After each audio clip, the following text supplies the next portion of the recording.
لبيك اللهم لبيك لبيك لا شريك لك لبيك إن الحمد والنعمة لك والملك لا شريك لك. احرام باندھنے کا جو طریقہ ہے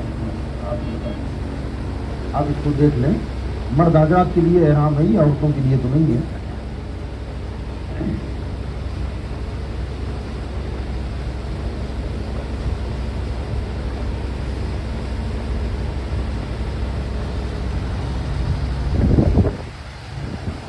ایک حصے کو بڑا رکھیں اور ایک کو کم رکھیں. یہ ایسا نہیں ادھر ہی سامنے وہ چلنے میں دقت ہوگی. سامنے لنگی جیسا کرنا. ہاں یہ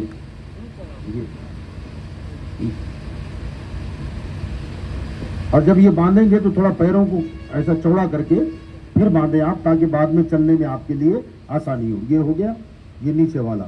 اب یہ اوپر کی جو چادر ہے اسے آپ اب جب سے آپ نے احرام کی نیت کی ہے یا نیت کرنے سے پہلے جو یہ دو چادریں آپ نے اوڑھی ہیں یہ آپ بالکل ایسی رکھیں. اوڑھو پورا اوڑھو جیسے پورا اوڑھو.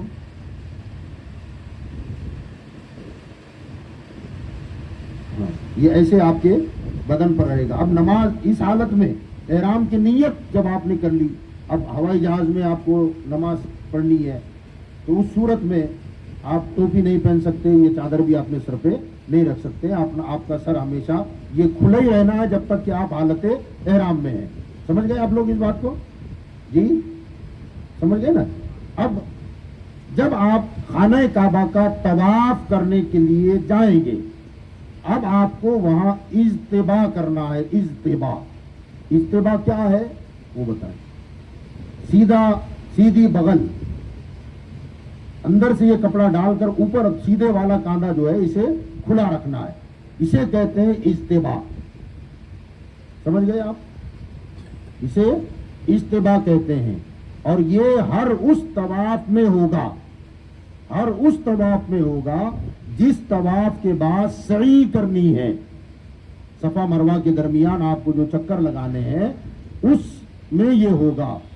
جس خالی طواف کرنا ہے اور صحیح آپ کو نہیں کرنی ہے, یعنی خالی طواف کرنا ہے, تو چونکہ آگے وہ بات انشاءاللہ میں بتاؤں گا کہ اب صورتیں وہ پیدا ہو رہی ہے کہ آدمی انہی لباس میں اسی احرام والے کپڑے اوڑھتے.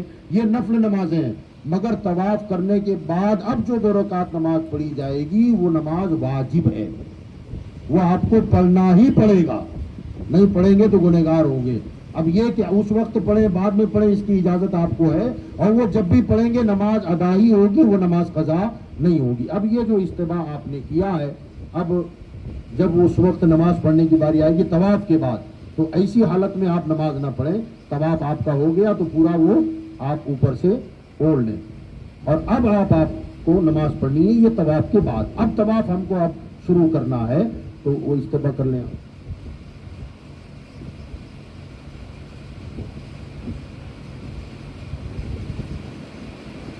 یہ اجتباء کرنے کے بعد آپ حرم شریف میں آ گئے, مطاف میں جہاں سے طواف ہوتا ہے.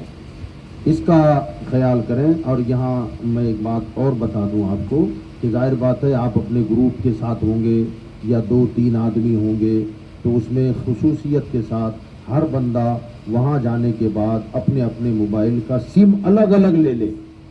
اب تو آسانیاں ہو گئی ہیں, سم ہوگا تو سب کے نمبر ایک دوسرے کے پاس ہو جائیں گے, اور سب کو یہ بتا دیا جائے کہ فلاں نمبر گیٹ پر طواف میں اگر ہم بچھڑ جاتے ہیں, سعی میں بچھڑ جاتے ہیں, تو فلاں نمبر کے گیٹ پر انتظار کرنا ہے. اب موبائلوں کا دور ہے تو ایک بندے کے موبائل پر بھروسہ کر کے نہ بیٹھیں, بلکہ ہر بندہ اپنا اپنا سیم کارڈ رکھے اور ایک دوسرے کو نمبرات اپنے شیئر کر دیں. اب آپ جب وہاں آئیں طواف کرنے کے ارادے سے, تو آپ کو طواف شروع کرنا ہے حجر اسود کے سمت سے. حجر اسود جہاں کعبہ کے سامنے جو لگا ہوا حصہ, وہاں سے حجر اسود کے سے آپ کو طواف آپ کا شروع ہوگا. جب آپ وہاں پہنچیں گے تو ظاہر بات ہے اب حج کا موسم ہے, وہاں بھیڑ بہت زیادہ ہوگی. بعض اوقات پتہ ہی نہیں چلتا ہے کہ میں کعبے کے کون سے کونے پہ کھڑا ہوا ہوں, کون سے رخ. اتنا بڑا مطاف ہے, بعض اوقات تو پورا کا پورا پیک ہو جاتا ہے بالکل. آپ بہت دھیرے دھیرے چلنا پڑے گا آپ کو، ایسا ہو سکتا ہے۔ اب ایسی صورت میں آپ اس کے سدھ میں آئے کہ نہیں آئے اس کا احساس نہیں ہوتا، تو اس کی دو علامات میں آپ کو بتاتا ہوں کہ اگر آپ کو یہ لگانا ہے کہ یہاں سے طواف شروع کرنا ہے، مجھے حجر اسود والا کونا کون سا کونا ہے، تو آپ دوسری سمت میں جب دیکھیں گے،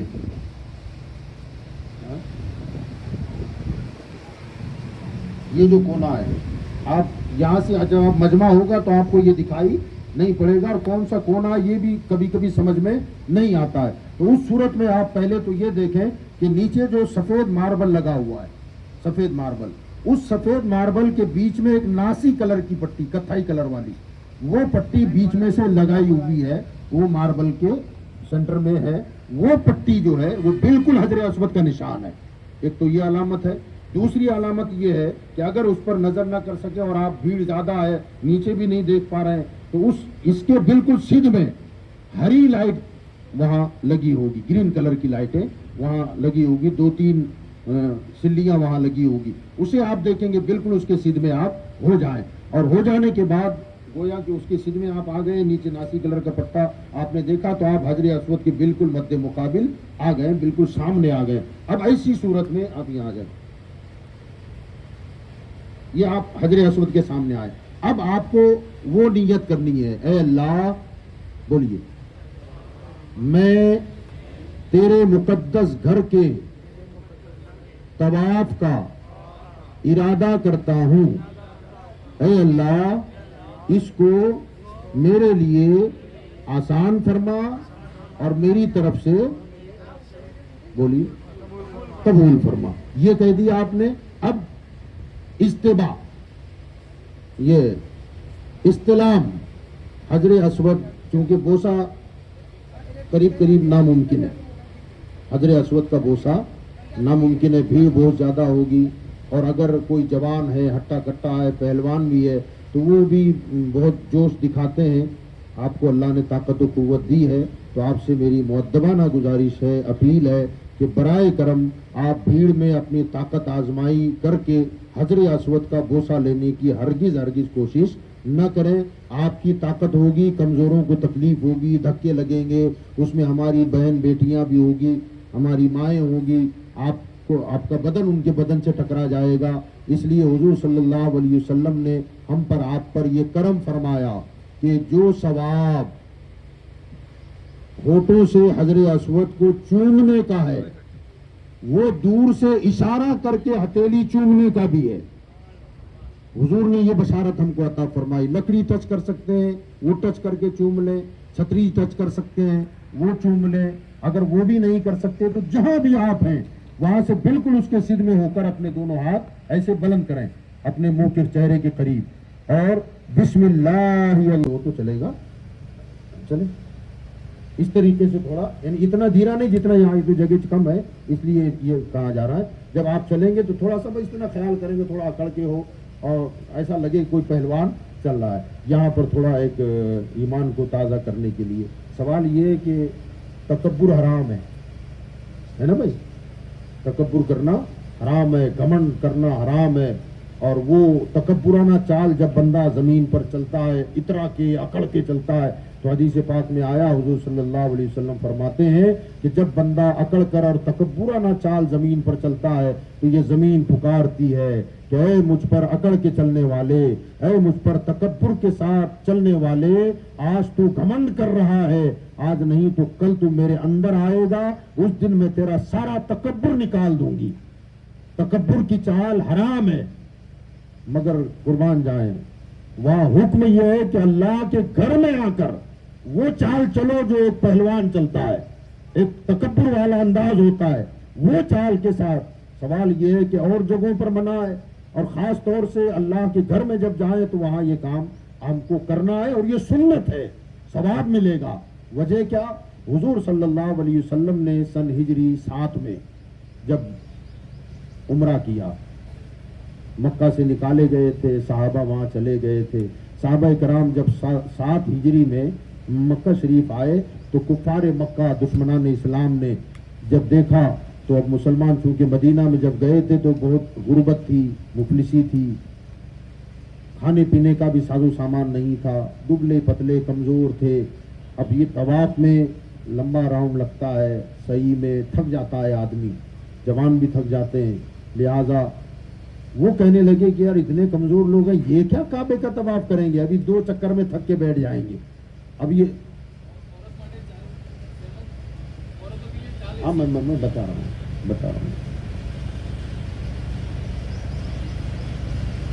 کیا تھا.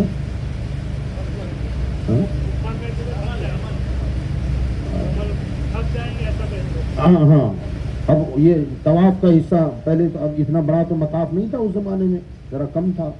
یہ جو دشمنان اسلام تھے، کفار مکہ تھے، اب مسلمان جو آئے ہیں حضور صلی اللہ علیہ وسلم کے ساتھ، تو انہوں نے تماشائی بن کر چاروں طرف سے انہیں گھیرا، کہا یہ کیا طواف کریں گے، ان میں طاقت ہی نہیں ہے، یہ تو دو چکر ہوں گے کعبے کے اور یہ تھک کے بیٹھ جائیں گے. یہ خبر ہمارے آقا صلی اللہ علیہ وسلم تک پہنچی کہ یہ لوگ تانا دے رہے ہیں کہ مسلمان کمزور ہیں، یہ طواف اور صحیح نہیں کر پائیں گے. حضور صلی اللہ علیہ وسلم نے فرمایا کھڑے ہو جاؤ. صحابہ کھڑے ہوئے، فرمایا جیسے میں چلتا ہوں ایسے چلو. اب سرکار نے پہلوانوں والی چال چلنا شروع کر دی. صحابہ بھی پوری بالکل تم تراک کے ساتھ سینہ تان کر چھوٹے چھوٹے قدموں کے ساتھ آپ چلنے لگے. اب یہ دکھانا تھا دشمن کو کہ ہم کمزور نہیں ہیں، الحمدللہ طاقتور ہیں. اب انہوں نے جب دیکھا نا یہ تو کہا یار ہم ان کو کمزور سمجھ رہے تھے، ان کی چال تو دیکھو. اب ہوا یہ کہ ایک راؤنڈ ہوا 25% لوگ کم ہو گئے دیکھنے والے، دوسرا راؤنڈ ہوا 25% پھر کم ہو گئے، تیسرا راؤنڈ آیا تو 100% خالی ہو گئے. سب کے سب چلے گا، کہا نہیں ہماری سوچ غلط ہے. اب سرکار نے دیکھا کہ یہ دشمن بھی چلا گیا، ان کو ہم نے اپنی چال دکھا دی ہے اور جو ہمیں کمزور سمجھ رہے تھے انہیں بتا دیا کہ ہم کمزور نہیں ہیں. اب سرکار نے فرمایا اب اپنی اصلی حالت پہ آ جاؤ. اب نارمل حالت پہ وہ طواف ہو گیا. کتنے راؤنڈ کیے حضور نے اس حالت میں؟ 3 چکر اس حالت میں کیے. جو پہلوانوں والی چال آپ نے چلی، دشمن چلا گیا تو فرمایا اپنی نارمل حالت پہ آپ آ جاؤ اور اسی حالت میں آپ بقیہ چکر آپ پورے کر لیں. اب یہاں سوال یہ ہے کہ اس وقت ضرورت تھی کہ دشمن کو دکھایا جائے.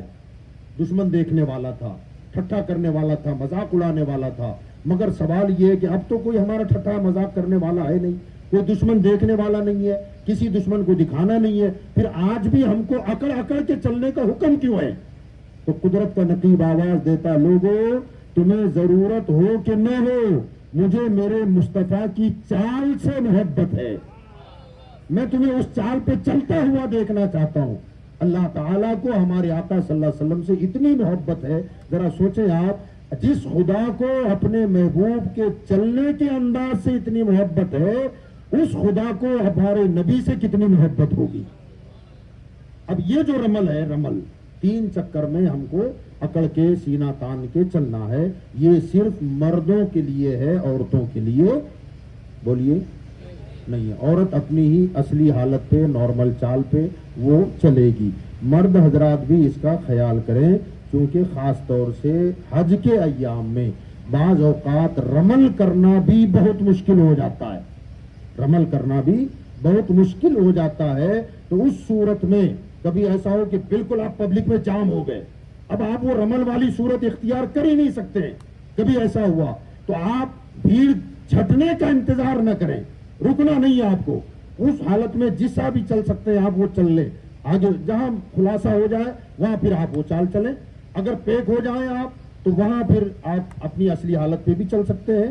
اب ایسا کوئی ضروری نہیں ہے کہ آپ رمل کرنے کے لیے رکیں اور بھیڑ چھٹے گی، خلاصی ہو جائے گی اور پھر میں رمل کروں گا، ایسا ہرگز نہ کریں. آپ کعبہ شریف کا طواف یہاں سے شروع کریں گے تو یہاں جب واپس آئیں گے یاد رکھیے گا رکن شامی پر جب آئیں گے، یہ ہے رکن حجر اسود، یہ رکن عراقی ہے اور یہ رکن شامی ہے اور یہ رکن یمانی ہے. یہ جو مقامات ہیں تو یہ مقامات پر جب آپ آئیں گے قدرتی طور پر لاکھوں لاکھ کا مجمع ہوتا ہے، پورا کا پورا حرم بالکل پیک ہو جاتا ہے کیڑیوں کی طرح. مگر قدرتی بات ہے، آج سے پہلے بھی اور آج بھی جب یہاں سے آپ طواف شروع کرتے ہیں اور اس مقام پر آتے ہیں نا، چاہے جتنا مجمع ہو، یہاں آنے کے بعد خود بخود مجمع چھٹ جاتا ہے. سمجھ میں نہیں آتا کہ یہاں مجمع کم کیسے ہو گیا، حالانکہ کیڑیوں کی طرح مجمع ہے، مگر یہاں آنے کے بعد خود بخود وہ مجمع چھٹ جاتا ہے. اعلیٰ حضرت امام احمد رضا فاضل بریلوی رحمۃ اللہ علیہ نے اسی مقام پر کے بارے میں ارشاد فرمایا رکن شامی سے مٹی وحشت شام غربت. رکن شامی جو ہے وہاں جیسے آتے ہیں نا تو وہ جو تنگی تھی اور بھیڑ تھی وہ خود بخود آپ چھٹتا ہوا آپ دیکھیں گے اور خلاصی محسوس ہوگی. جب وہاں سے اس کونے پر آپ آئیں گے تو پھر وہی رش وہی بھیڑ وہ جاری ہو جائے گی. بہرحال یہ کہ آپ اس مقام پر جب آئیں گے یہاں پر حجر اسود اور رکن یمانی کے بیچ والا جو حصہ ہے یہ وہ جگہ ہے جس کے بارے میں حضور صلی اللہ علیہ وسلم نے ارشاد فرمایا کہ اس مقام پر 70,000 فرشتے مقرر ہیں. جب یہاں آپ آئیں تو اچھا اس کو بھی پہلے یاد رکھیں جب آپ نے طواف شروع کر دیا تو اب طواف شروع کرنے میں ہر چکر کی عربی دعائیں ہیں مگر آپ یاد جنہوں نے یاد کیا ہے سبحان اللہ, جن کو یاد نہیں ہے وہ اس کا خیال رکھیں کہ کثرت کے ساتھ تیسرا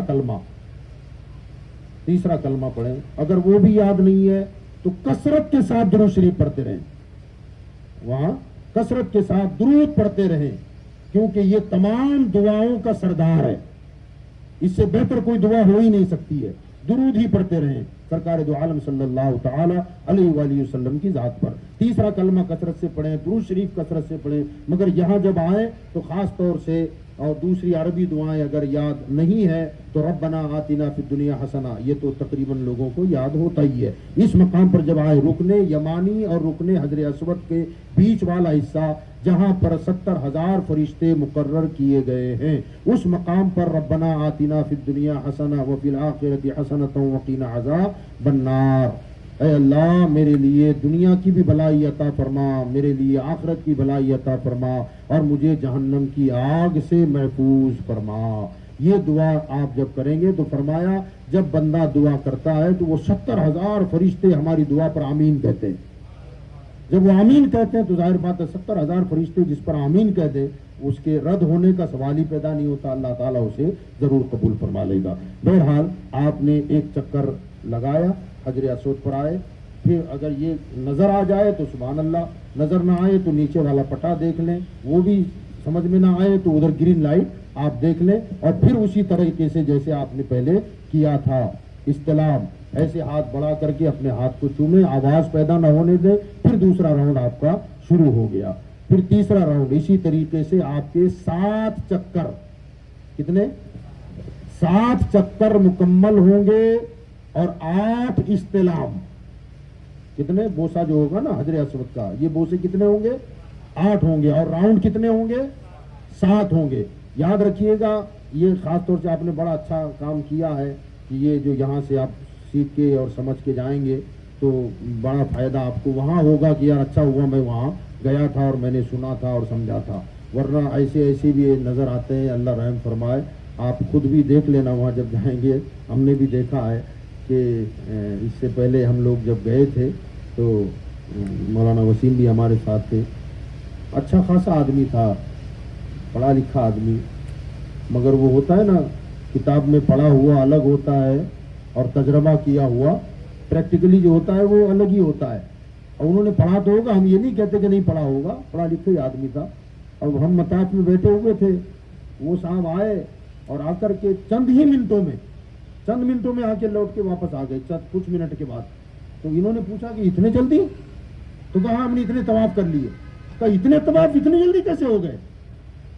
جب پوچھ تاچھ ہوئی تو پتا چلا ایک راؤنڈ کو ایک طواف سمجھا انہوں نے. کعبے کا ایک چکر کاٹا تو کا ایک طواف ہو گیا, حالانکہ ایک راؤنڈ ہوا ایک طواف نہیں ہوا. طواف کب ہوگا پورا؟ ہاں جب تک 7 راؤنڈ آپ کعبہ شریف کے نہ کریں اس وقت تک آپ کا طواف مکمل نہیں ہوگا. تو ایک راؤنڈ پورا طواف نہیں ہوتا. تو بہرحال حجر اسود پر آپ نے 8واں استلام کیا, 7 راؤنڈ ہوں گے اور 8 استلام ہوں گے بوسہ دینا.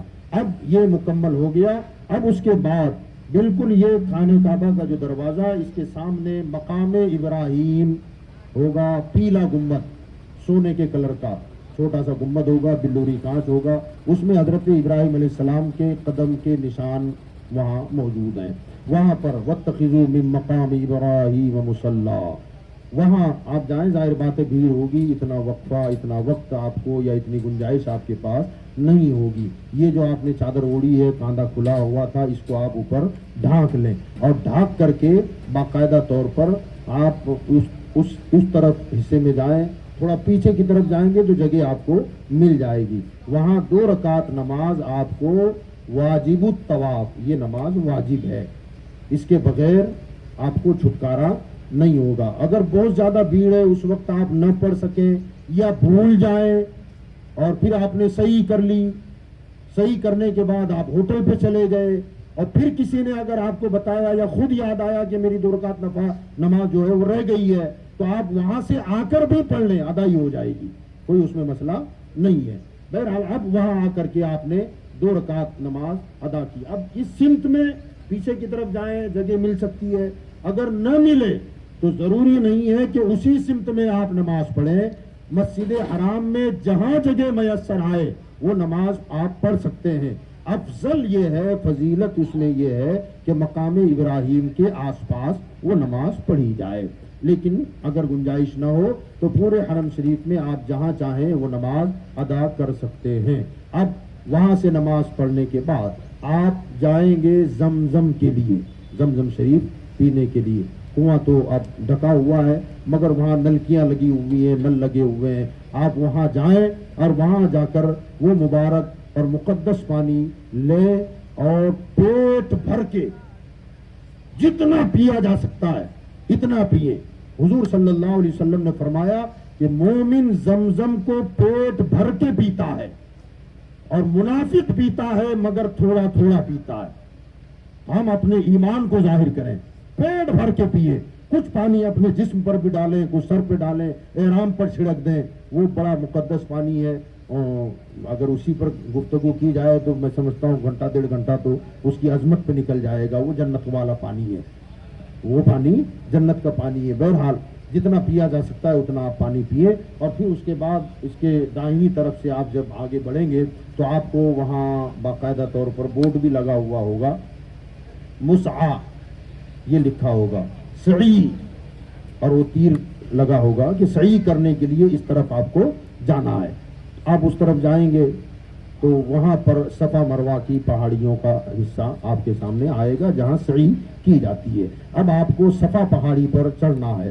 وہاں جب چڑھیں گے آپ اور پھر کعبے کی طرف رخ کریں گے نا تو اس مقام سے آپ کو کعبہ معظمہ بالکل صاف نظر آئے گا. وہاں کھڑے ہو کر آپ اپنے لیے، اپنے رشتہ داروں کے لیے، خاندان والوں کے لیے، کل امت محمدیہ کے لیے جتنی دعا کر سکتے ہیں اتنی دعائیں آپ کر لیں. اور اس کے بعد پھر آپ کو یہ نیت کرنی ہے کہ اللہ، میں نے صفا مروہ کی سعی کا ارادہ کیا، اس کو میرے لیے بولی آسان فرما اور میری طرف سے قبول فرما. اب آپ سعی شروع کر دیں.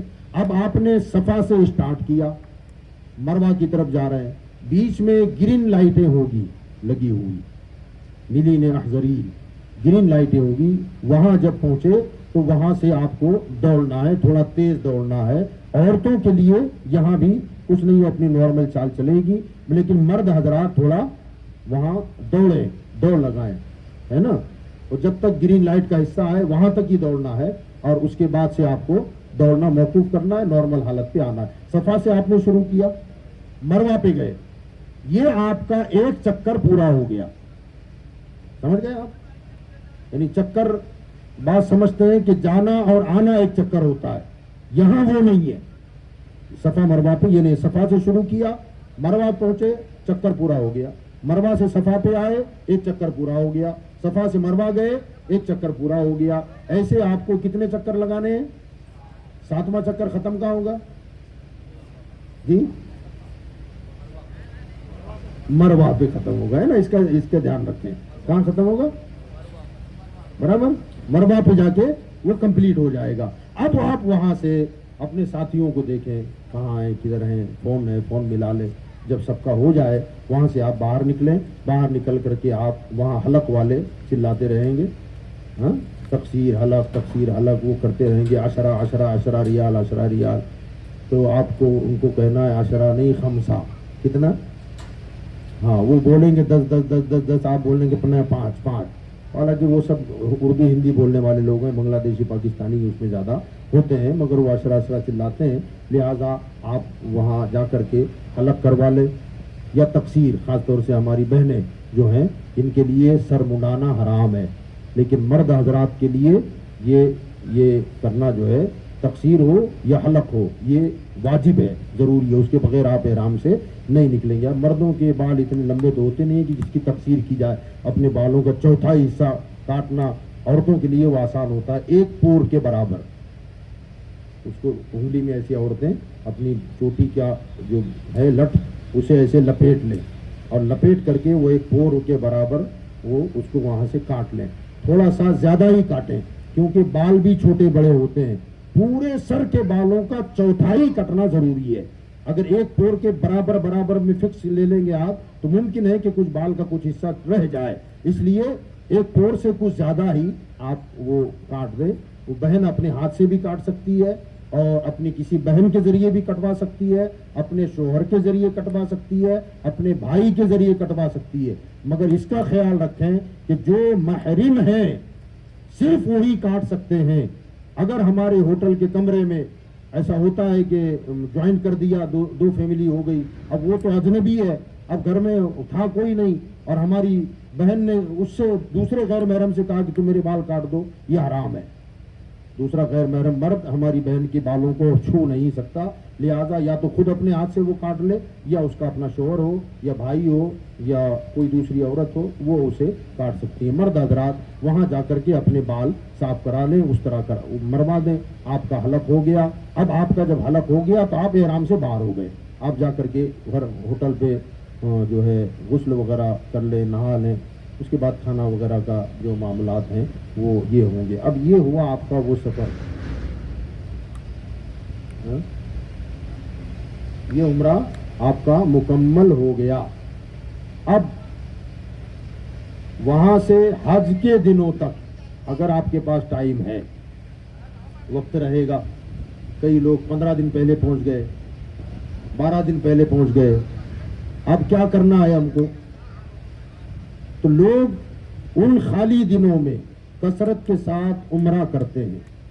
عمرہ کرنے کے لیے آپ کو تنعیم جانا پڑے گا، مسجد عائشہ، وہاں سے تقریباً 5 کلومیٹر یا 5.5 کلومیٹر کا انتر ہے حرم شریف سے، مسجد حرام سے مسجد عائشہ کا۔ وہاں جا کے احرام باندھنا ہے، وہاں سے پھر احرام کی نیت کرنی ہے، لبیک پڑھنی ہے، پھر حرم شریف میں آنا ہے، طواف کرنا ہے، سعی کرنی ہے اور پھر حلق کرنا، یہ ہے عمرہ، یہ مکمل ہو جائے گا۔ اب میرا مشورہ یہ ہے کہ آپ وہ جو خالی دن ہے عمرے کے بعد، آپ نے جو پہلا عمرہ کر لیا، اس کے بعد جو حج کا پیریڈ آنے والا ہے 8 ذی الحجہ تک، تو ویسے تو 7 ہی کو تیاریاں کر لیتے ہیں لوگ، 8 تک آپ جو خالی دن ہے، میرا مشورہ یہ ہے کہ اس میں عمرے زیادہ نہ کریں، کیونکہ آپ کو اپنی انرجی بچانی ہے۔ وہ جو حج کے 5 دن ہے وہ بہت کٹھن ہوں گے، اگر آپ پہلے ہی خوب عمرے کر ڈالیں گے آپ کی انرجی صرف ہو جائے گی اور پھر حج میں آپ اپنے ارکان کو پوری طرح ادا نہیں کر پائیں گے۔ اس لیے اپنی انرجی کو بچا کے رکھنا ہے، ہیومنٹی کو بچا کے رکھنا ہے۔ اب آپ ہو سکے تو جتنا آپ خالی طواف کعبہ شریف کا آپ طواف کرتے رہیں، اس میں آپ کو احرام بھی نہیں باندھنا ہے، سعی بھی نہیں کرنی ہے، اجتباء اور رمل بھی نہیں کرنا ہے، آپ خالی سادہ کپڑوں میں جا کے طواف کریں۔ دیکھیں دنیا کی ہر عبادت، جتنی عبادتیں ہیں وہ آپ چاہے جہاں کر سکتے ہیں، لیکن طواف ایک ایسی عبادت ہے جو سوائے کعبہ کے کہیں اور ہو ہی نہیں سکتی، لہذا جتنا ہو سکتا ہے وہ طواف کریں۔ شارٹ وقت میں ہوگا، تھکن کم ہوگی، طاقت بھی کم صرف ہوگی، انرجی آپ کی محفوظ رہے گی، تو زیادہ عمرہ نہ کریں۔ اب جس کو اپنی طاقت پہ بھروسہ ہے، اعتماد ہے، جوان ہے، ہٹا کٹا ہے کہ میں اب بھی عمرے کر کے اور پھر بعد میں حج بھی پورا ادا کر لوں گا، 5 دن بھی میں برداشت کر لوں گا، دوڑ سکتا ہوں، تو پھر وہ کر بھی سکتا ہے، کوئی اس میں ایسا مسئلہ نہیں ہے۔ اب یہ آپ کا طواف ہو گیا، آپ وہاں زیادہ تر ذکر و اذکار ہے، قرآن کی تلاوت ہے، استغفار ہے، اپنے گناہوں سے توبہ ہے، نمازوں کی پابندی ہے، اور اس کا بھی خاص طور سے آپ خیال رکھیں کہ اپنی وہاں پر لوگ دیکھا دیکھی زیادہ کرتے ہیں، کیا وہ لوگوں نے کر لیا تو ہم بھی کر ڈالتے ہیں، خاص طور سے رمی جمار جب ہوتا ہے، کنکریاں مارنی ہوتی شیطان کو، تو وہاں دیکھا گیا بہت سارے لوگ اٹھا کے چپل مار دیتے ہیں، تو اس کو دیکھ کے ہم نے بھی چپل اٹھا کے مار دیا. ارے بھائی وہ چپل مارا وہ کوئی رمی جمار تھوڑی ہے، وہاں کنکری مارنا ضروری ہے. اور ہمارے چپل جوتا مارنے سے کیا ہونے والا ہے؟ وہ کرنا ہے ہمیں جو ہمارے نبی نے فرمایا ہے، ہمارے سرکار نے فرمایا ہے، ہمیں وہ کام کرنا ہے. تو بہرحال دیکھا دیکھی نہیں کرنا ہے. اب دیکھا دیکھی میں خاص طور سے اس کا خیال رکھیں کہ وہاں کے جو لوگ ہیں وہاں کی اذانیں ہمارے حنفی مذہب کے اعتبار سے خصوصاً عصر کی نماز تقریباً ہماری نماز عصر کا وقت ابھی ہوتا نہیں، اس سے تقریباً گھنٹہ سوا گھنٹہ پہلے وہ اذان ہو جاتی ہے اور ان کی نمازیں ہونا شروع ہو جاتی ہیں. تو ہم دیکھ رہے ہیں کہ لاکھوں لوگ نماز پڑھ رہے ہیں، ہم بھی نماز شروع کر دیتے ہیں. اس کا خیال کریں، ہماری نماز کا وقت ہوا ہی نہیں ہے. موبائل آپ سب کے پاس ہیں، ایپ رکھیں آپ، اس میں حنفی نماز کا وقت آپ کو آ جائے گا. وہ دیکھیں آپ کہ حنفی اعتبار سے کب یہ ٹائم شروع ہو رہا ہے. وہ ان کی اذان ہو رہی ہے، ہونے دو، نماز ہو رہی ہے، ہونے دو. ہماری اپنی نماز کا وقت ابھی نہیں ہوا ہے، اس میں دیکھیں کہ میرا ٹائم کب شروع ہو رہا ہے، اس اعتبار سے آپ اپنی نمازوں کو ادا کریں. اگر کسی کے پاس موبائل وغیرہ ایپ وغیرہ نہیں ہے تو وہ خاص طور سے عصر کی نماز میں ان کی اذان کے بعد تقریباً سوا گھنٹہ آپ کو نماز نہیں پڑھنی ہے.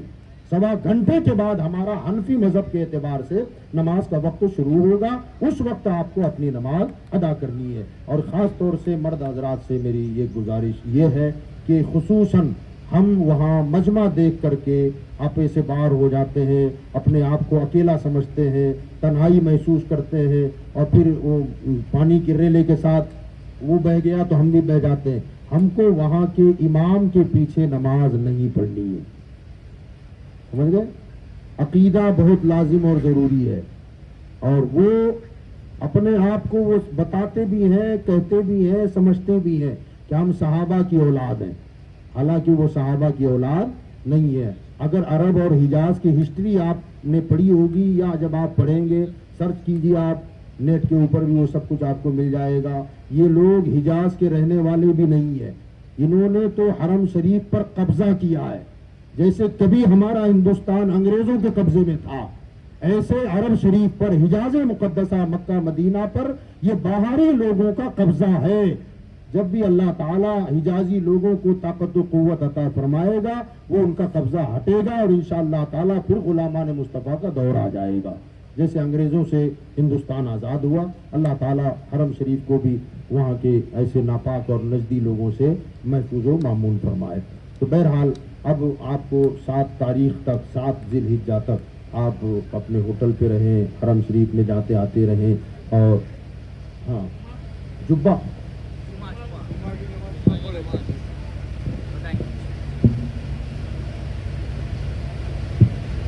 سب سے پہلی بات تو یہ ہے کہ وہاں زیادہ تر لوگ مسافر ہوں گے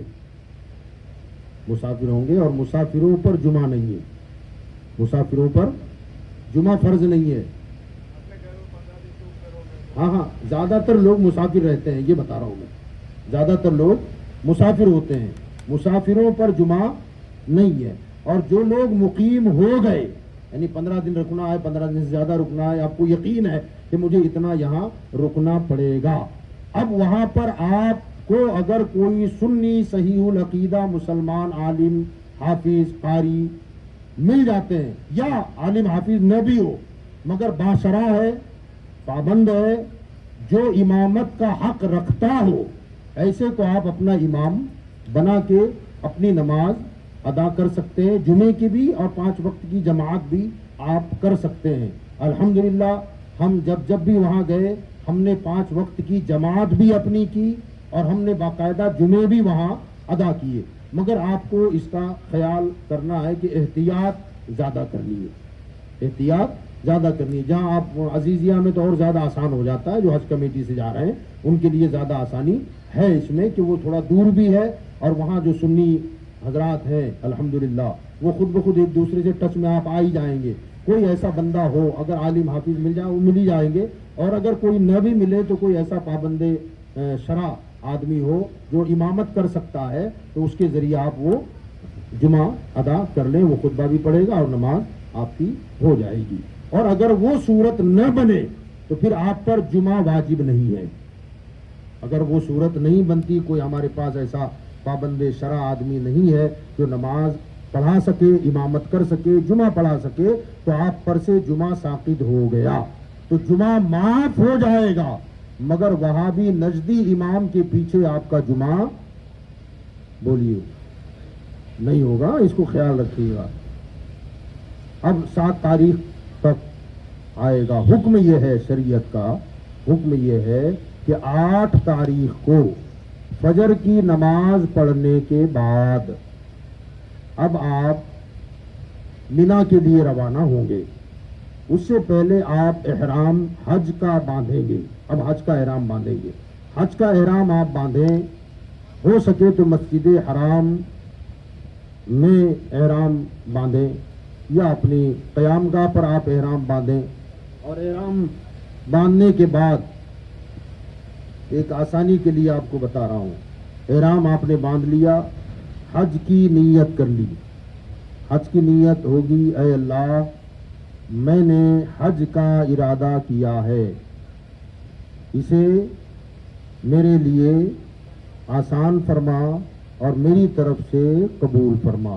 اتنا, اس سے پہلے احرام کی نیت ہوگی, اے اللہ میں حج کا احرام باندھتا ہوں, حج کا احرام باندھنے کا ارادہ کرتا ہوں, اسے میرے لیے آسان فرما, میری طرف سے قبول فرما. لبیک آپ نے پڑھ لی. پھر اب حج کا ارادہ کر لیں کہ اے اللہ میں حج کا ارادہ کرتا ہوں, اس کو میرے لیے آسان فرما اور میری طرف سے قبول فرما. اب آپ نے احرام باندھ لیا, 7 کی رات کو باندھا یا 8 کی صبح باندھا. اب اس صورت میں سہولت آپ کے لیے بتا رہا ہوں یہ ہے کہ اس وقت آپ ایک نفل طواف احرام باندھنے کے بعد, نیت کرنے کے بعد, لبیک پڑھنے کے بعد نفل طواف کر لیں. اس میں استباء بھی کر لیں, رمل بھی کر لیں اور صفا مروہ کی سعی بھی کر لیں. ہوگا تو نفل, مگر اس کا فائدہ یہ ہوگا جب 10, 11 یا 12 کو جب آپ طواف افاضہ, طواف زیارہ جسے کہتے ہیں, طواف افاضہ بھی کہتے ہیں, طواف زیارت بھی کہتے ہیں, یہ حج کا بڑا رکن ہے. وقوف عرفہ اور طواف زیارہ یہ 2 فرض ہیں حج میں. جب وہ کریں گے نا آپ 10 کو, 11 کو یا 12 کو, تو اس وقت ہوتا یہ ہے کہ رش بہت زیادہ ہوگا, سب کو اس طواف کو کرنا لازمی ہوگا, بھیڑ زیادہ ہوگی. تو یہ جو آپ نے پہلے نفل طواف کیا جس میں سعی کر لی ہے آپ نے, استباء رمل بھی کیا ہے, تو بعد میں جب آئیں گے تو آپ کے لیے سعی, رمل اور استباء کی چھٹی ہو جائے گی. خالی طواف کر کے آپ نکل جائیں گے, آپ کے لیے یہ آسانی ہو سکتی ہے. اگر پہلے نفلی طواف آپ نہیں کرتے تو آپ کو بعد میں طواف زیارہ میں وہ سارا کام تو کرنا ہی ہے. بہرحال آپ 8 تاریخ کو فجر کی نماز وغیرہ پڑھ کے احرام باندھ کر آپ مینا کے لیے روانہ ہو جائیں گے. اب وہ ساری ذمہ داریاں معلم کی ہوتی ہیں, بسوں کا انتظام کرنا, وہاں خیموں میں کہاں ٹھہرانا ہے. آپ کے پاس باقاعدہ وہ جو معلم کا کارڈ وغیرہ ہوگا, ہاتھ میں پٹے وغیرہ وہ دے دیتے ہیں, اس کو سنبھال کے رکھنا ہے. ادھر ادھر بے احتیاطی ہرگز کرنا نہیں ہے. وہ آپ کو وہاں لے جا کر مینا میں ٹھہرائیں گے. مینا میں جب ٹھہریں گے آپ تو ایسے تمبو لگے ہوں گے, ان تمبوؤں میں آپ کی جگہ منتخب ہوگی, یہ آپ کی جگہ ہے, یہ آپ کی جگہ ہے. ممکن ہے کہ وہاں پر آپ کی جگہ پر کوئی اور حاجی صاحب آ کر کے بیٹھ جائیں, انہوں نے اپنا بستر جما دیا, وہاں رک گئے. مینا میں آپ حج کمیٹی والے خاص طور سے اس کا خیال رکھیں کہ وہاں ضروری سامان, لوٹا ہے, پانی کا گلاس ہے, یا ایک آدھ ڈول آپ کے ساتھ ہے, وہاں وہ آپ ساتھ میں رکھیں گے تو آپ کے لیے وہاں سہولتیں زیادہ ہوگی. مینا شریف میں آپ اپنی جگہ پر اگر جگہ کوئی اور آ کے بیٹھ گیا ہے تو عموماً آدمی وہاں تھوڑا سا حجت بازی اور لڑنے جھگڑنے لگتا ہے کہ بھی میرا مجھے نمبر ملا تھا, آپ یہاں کیسے آ گئے وغیرہ وغیرہ. تو وہاں ہم کو حجت بازی اور لڑائی جھگڑا نہیں کرنا ہے, بلکہ سیدھے معلم سے رابطہ کر لیں آپ, تو وہ جو آپ کی جگہ ہوگی وہ آپ کو دے دی جائے گی. لڑنے جھگڑنے سے کوئی مطلب نہیں ہے, کیونکہ پیسہ آپ نے دیا ہے تو معلم کو آپ کو سیٹ دینی ہے, اور جو آپ کی جگہ پر بیٹھا ہے اس نے بھی پیسہ بھرا ہوا ہے تو دینا تو اس کو بھی ہے. سیدھے معلم سے رابطہ کرنے بغیر حجت بازی کی یہ سارا معاملہ سولو ہو جائے گا. اب مینا میں آپ کو 5 نمازیں ادا کرنی ہے. فجر کے بعد آپ آئے تو ظہر, عصر, مغرب اور عشاء, اور کل کی فجر, یہ 5 نمازیں آپ کو ادا کرنی ہے. اب یہ کہ اگر آپ پہلے سے مکہ مکرمہ میں مقیم ہو چکے تھے تو یہاں پر آپ کو پوری نماز پڑھنی ہے. اور اگر مکہ آپ اس وقت آئے کہ ابھی 15 دن قیام آپ کا نہیں ہوا تھا تو اب وہاں آپ کو قصر ہی کرنی ہے کیونکہ ابھی آپ مقیم نہیں ہوئے. بہرحال اب وہاں 5 نمازیں آپ نے پڑھ لی، ظہر ہے، عصر ہے، مغرب ہے، عشاء ہے اور فجر ہے. تو رات ہی سے بہت سارے معلم حضرات شور مچاتے ہیں کہ عرفات چلو، عرفات چلو، عرفات چلو. اس میں بہت سارے لوگ رات ہی سے عرفات کی طرف نکل جاتے ہیں. اگر ہم سب مل کے گروپ بنا کر کے معلم سے کہہ دیں کہ نہ بھائی ہم تو فجر کے بعد ہی جائیں گے، اس سے پہلے نہیں جائیں گے، تو اسے تو ماننا ہی پڑے گا. رات کو نہ جائیں، وہ بہتر نہیں ہے. سنت یہی ہے کہ نماز فجر کے بعد آپ عرفات کے لیے روانہ ہو جائیں. اس وقت ذکر و اذکار، درود شریف، لبیک اور یہ سب پڑھتے ہوئے آپ عرفات کی طرف روانہ ہو جائیں گے. عرفات میں آپ وہاں پہنچیں گے، عرفات کے میدان میں، تو وہاں بھی آپ کے خیمے وغیرہ ہوں گے. اس دن دوپہر کا کھانا بھی معلم کی طرف سے ہی آپ کو دیا جائے گا. وہاں پر ممکن اگر ہو تو غسل کر لیں، سنت ہے، اور غسل نہ کر سکیں تو اچھی طرح وضو کر لیں. وہاں زیادہ تر لوگ خیموں میں بیٹھے رہتے ہیں، ٹائم پاس کرتے ہیں. حالانکہ وقوف عرفہ 1 منٹ 2 منٹ کا بھی ہو سکتا ہے، مگر چونکہ اتنا عظیم دن، اتنا مبارک دن اور اتنی مبارک جگہ پر ہم آئے ہیں تو وہاں گپے سپے لڑانے سے کوئی مطلب نہیں ہے. جتنا ہو سکتا ہے ذکر و اذکار کریں، ہلکا پھلکا کھانا کھائیں. اس دن روزہ رکھنا بھی منع ہے اور پیٹ بھر کے کھانا بھی منع ہے، کیونکہ سستی آ جائے گی، آپ کو عبادت اور دعا میں لذت نہیں آئے گی. جتنا ہو سکتا ہے دعائیں کرتے رہیں، اپنی مغفرت کے لیے، اپنے ماں باپ کے لیے، رشتہ داروں کے لیے، کل امت کے لیے وہ دعائیں مانگتے رہیں، اپنے گناہوں کی بخشش مانگتے رہیں. اور بڑا اس کا خیال رکھیں کہ وہ جگہ اس دن وہ ہے کہ جہاں کنفرم طریقے سے حضرت خضر علیہ السلام اور حضرت الیاس علیہ السلام اس مجمع میں ضرور ہوتے ہیں، ہر سال ہوتے ہیں. ان کے علاوہ پھر اللہ کی چاہت ہے، ویسے تو ہوتے تو ہزاروں ہوں گے مگر یہ 2 حضرات کنفرم ہوتے ہیں. لہذا وہاں کسی سے دھکا مکی ہو جائے، لڑنا جھگڑنا یہ ہرگز نہ کریں. اب وہاں پر ظہر اور عصر کی نماز کو جمع کر کے پڑھنے کا حکم ہے، مگر چونکہ وہ اب ہم پر لاگو نہیں ہوتا. ہمیں ظہر کی نماز اس کے وقت پر پڑھنی ہے اور عصر کی نماز بھی اس کے ہی وقت پر ہم کو ادا کرنی ہے. اور پھر وہاں سے آپ جبل رحمت کے قریب جتنا جا سکتے ہیں وہاں آپ جائیں، اور وہاں جا کر کے اس دن اپنے سر پہ چھتری کا سایہ بھی نہ ہو. بس یہ سمجھیں آپ کہ آج ہم میدان محشر میں آ گئے، اللہ کے دربار میں حاضر ہوں. اب اللہ مجھے بخش دے، یہ امید لگا کے رکھیں، یہ تمنا ہو. اور پھر گڑ گڑا کر رو کر جتنا رویا جا سکتا ہے، اگر رو نہیں سکتے تو کم از کم رونے والوں جیسی صورت ہی بنا لیں اور اللہ تعالیٰ کی بارگاہ میں التجائیں کریں. حضور کا وسیلہ دیں، غوث اعظم کا وسیلہ دیں، خواجہ غریب نواز علی رحمہ کا وسیلہ دیں، بزرگوں کے وسیلے سے.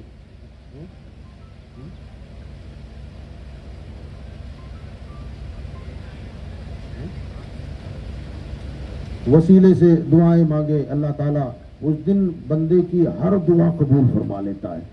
حضور صلی اللہ علیہ وسلم کی حدیث ہے کہ حضور صلی اللہ علیہ وسلم نے اسی میدان میں کھڑے ہو کر اپنی امت کی بخشش کے لیے دعائیں مانگیں، خوب دعا مانگتے رہے.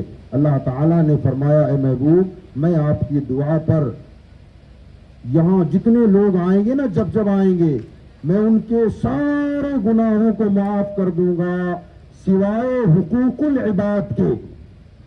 سوائے حقوق العباد یعنی بھائی کا حق مار لیا، بندوں کا حق تھا دیا نہیں، کھا گیا، زمین دبا لی، پیسہ لیا تو دیا نہیں. یہ جو حقوق العباد ہوتے ہیں، حق مارنا، کسی کو ستانا، ظلم کرنا، یہ جو ہوتے ہیں، اللہ تعالیٰ نے فرمایا عرفات میں جو بندہ آئے گا اس کے سارے گناہ معاف کر دوں گا، مگر حقوق العباد کی معافی نہیں ہوگی. سرکار نے وہاں قیام فرمایا. اس کے بعد مزدلفہ آئے. مزدلفہ آنے کے بعد آپ بھی جائیں گے. مزدلفہ آنے کے بعد حضور صلی اللہ علیہ وسلم نے پھر وہی دعا مانگنا شروع کر دی. خوب دعا مانگی اور دعا میں کہنے لگے باری تعالیٰ جس پر ظلم ہوا دنیا میں اگر تو چاہے تو اسے جنت دے دے، اور جس نے ظلم کیا ہے اسے بخش دے، تیری رحمت کے خزانے میں کیا کمی ہے. اب جب آپ نے مزدلفہ میں یہ دعا مانگی تو اللہ تعالیٰ نے اسے بھی قبول فرما لیا. اللہ نے اسے بھی قبول فرما لیا. جیسے یہ دعا سرکار دو عالم صلی اللہ علیہ وسلم مانگ رہے تھے، حضور صلی اللہ علیہ وسلم مسکرا پڑے. مسکرائے تو حضرت ابو بکر اور حضرت عمر فاروق اعظم رضی اللہ تعالی عنہم حضور کے پاس آئے اور کہا یا رسول اللہ اس وقت مسکرانے اور تبسم فرمانے کی وجہ کیا؟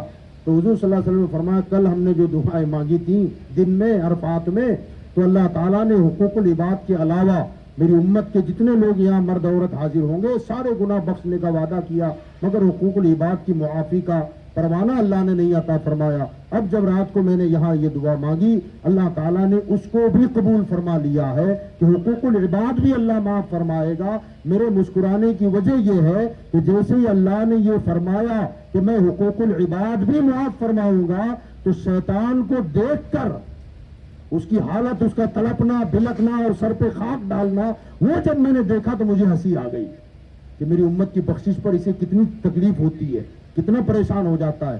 لہذا سرکار دو عالم صلی اللہ علیہ وسلم نے فرمایا کہ وہاں اللہ تعالیٰ حاجیوں کے تمام گناہوں کو معاف فرماتا ہے، اور ہر حاجی کو اس بات پر یقین ہو، شک نہ کرے کہ معافی ہوئی کہ نہیں ہوئی، بخشش ہوئی کہ نہیں ہوئی، شک نہ کرے، یقین کر لے کہ یقیناً آج اللہ نے میرے سارے گناہ معاف کر ہی دیے ہیں. دعا کرتے رہیں، یہ دعا کا سلسلہ آپ کا چلتا رہے گا غروب آفتاب تک. جب سورج ڈوبنے کا یقین ہو جائے کہ سورج ڈوب گیا، اب آپ کو میدان عرفات سے نکلنا ہے. سورج ڈوبنے سے پہلے نہیں نکل سکتے آپ. اگر کوئی بندہ سورج ڈوبنے سے پہلے نکل کر چلا گیا تو اس پر دم واجب ہوگا.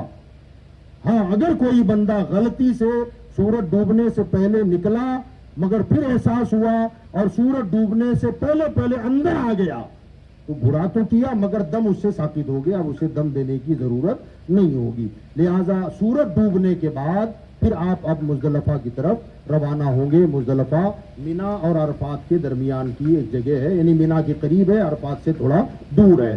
وہاں جب آپ جائیں گے تو وہاں آپ مغرب تو ہو گئی، آپ کو عرفات میں مغرب نہیں پڑھنی ہے. راستے میں بھی ٹائم جاتا رہے گا تو ممکن ہے کسی کا خیال ہو کہ یار مغرب کی ٹائم نماز قضا ہو جائے گی تو میں یہاں پڑھ لوں، تو راستے میں بھی ہم کو نماز نہیں پڑھنی ہے، مزدلفہ ہی جانا ہے. اب عشاء کا وقت شروع ہو چکا ہوگا، اگر عشاء کا وقت شروع نہیں ہوا تب بھی آپ کو وہاں نماز ابھی پڑھنی نہیں ہے. جب عشاء کا وقت ہوگا تو مغرب اور عشاء کی نماز اب یہاں دونوں کو ملا کے پڑھنی ہے، دونوں کو ملا کے نماز یہاں پڑھنی ہے. اگر کوئی امامت کے لائق بندہ ہے باشرہ تو اس کی اقتداء میں آپ نماز ادا کریں گے. یہاں پر یہ ہوگا کہ اذان ایک ہوگی، اذان ایک ہوگی اور اقامت بھی ایک ہی ہوگی، اقامت بھی ایک ہی ہوگی. یعنی کیسے؟ اذان ہو گئی اس کے بعد آپ جو ہے مغرب کی اقامت کہی جائے گی، جماعت کھڑی ہو گئی، مغرب کی 3 فرض ادا آپ نے کر لیے. مغرب کے 3 فرض پڑھنے کے بعد فوراً امام صاحب اور آپ سب کھڑے مقتدی کھڑے ہو جائیں اور عشاء کی فرض کی نیت کر لیں. آپ عشاء کی فرض آپ نے پڑھ لی، اس کے بعد آپ کو مغرب کی سنت اور نفل پڑھنی ہے، پھر اس کے بعد عشاء کی نفل سنت وتر یہ نماز آپ کو پڑھنی ہے. اس طریقے سے وہ وہاں نماز دونوں ایک ساتھ ملا کر کے پڑھی جائے گی. اس دن اگر کسی نے مغرب کے وقت میں مغرب پڑھی تو اس کی نماز ہی نہیں ہوگی. اس دن اسے ملا کر کے پڑھنا لازم اور ضروری ہے. وہیں پر اب آپ کو وہاں رات گزارنی. اب رات کو وہاں عرفات سے آپ کب پہنچتے ہیں وہ تو آپ کے آنے پر منحصر ہے، اس پر ڈیپینڈ کرتا ہے. اگر آپ آدھی رات کو آئے تو آدھی سے لے کر سورج صبح فجر کے بعد سورج نکلنے سے پہلے تک آپ کو وہاں رکنا ہے. رات وہاں جاگ کر کے گزاریں، عبادت میں گزاریں، ریاضت میں گزاریں، ذکر و اذکار میں گزاریں. اور اگر یہ نہیں ہو سکتا تو آپ نماز کے بعد وہاں سو بھی سکتے ہیں. عشاء کی نماز آپ نے پڑھ لی، فجر کی نماز آپ جماعت کے ساتھ اگر ادا کریں گے تو اللہ تعالیٰ عشاء کی نماز کو جماعت سے اور فجر کی نماز کو جماعت سے پڑھنے کے صدقے میں رات میں شب بیداری کا ثواب عطا فرما دے گا. گویا پوری رات آپ نے جا کر نماز ہی عبادت ہی کی ہے، اس کا ثواب اللہ عطا فرمائے گا. اور وہیں سے آپ جو ہے کنکریاں چن لیں، کھجور کے گٹھلی کے برابر کنکری ہو، ایسی آپ کو تقریباً 49 کنکریاں چننی ہے.